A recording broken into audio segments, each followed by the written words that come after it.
اهلا بكم من جديد. النهارده هنتكلم عن الفنان الكوميدي بيومي فؤاد. طبعا اثار جدل الفتره الاخيره دي وبقى ترند تقريبا يعني. في البدايه هنقول ان هو دفن والدته وعرض مسرحيه في اليوم التالي، وكادت عينه ان تنفجر بسبب السبكي وتسبب في تلف لوحه فنيه. كل ده هنعرفه طبعا واكتر لما نتابع الفيديو للنهايه. في البداية هنقول إن أثارت تصريحات بيومي فؤاد جدلا واسعا زي ما قلنا، وبقى ترند يمكن اليومين اللي فاتوا، وخاصة عندما شن هجوم على الفنان محمد سلام، وذلك خلال عرض مسرحية زواج اصطناعي. ولم تكن تلك الأزمة هي الوحيدة اللي مر بيها بيومي فؤاد، وهنستعرض معاكم طبعا مجموعة أزمات كده مر بيها. في البداية هو اتولد في القاهرة 16 يونيو 1965 من أصول طبعا صعيدية، وله 5 أشقاء. خريج بقى كلية الفنون الجميلة بجامعة حلوان.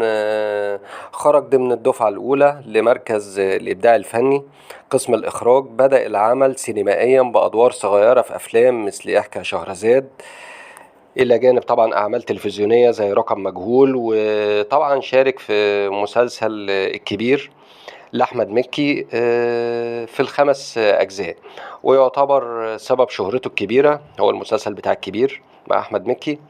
لا يزال بقى موظف في قطاع الفنون التشكيلية بوزارة الثقافة قسم الترميم، لكنه أجازة بدون مرتب طبعا ليتفرغ للتمثيل. وتسبب في تدمير لوحة فنية بسبب وضعها في محاليل وهي متهالكة. واعترف بيومي فؤاد إن هو خجول جدا وصريح في نفس الوقت.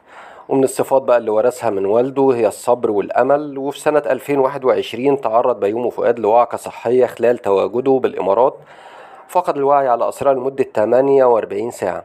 تعرف في أيام الجامعة على فتاة اسمها أماني، وبدأت العلاقة بقصة حب، وتعرض للرفض من والدها، ولكنه أصر وهي كمان أصرت، وانتهت القصة طبعا بالجواز.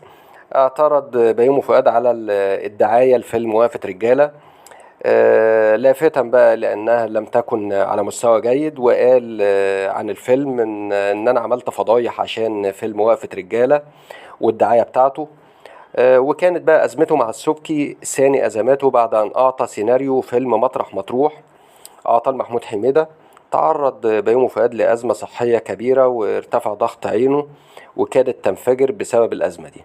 وبكده ينتهي الفيديو بتاعنا النهاردة، وتحياتي ليكم.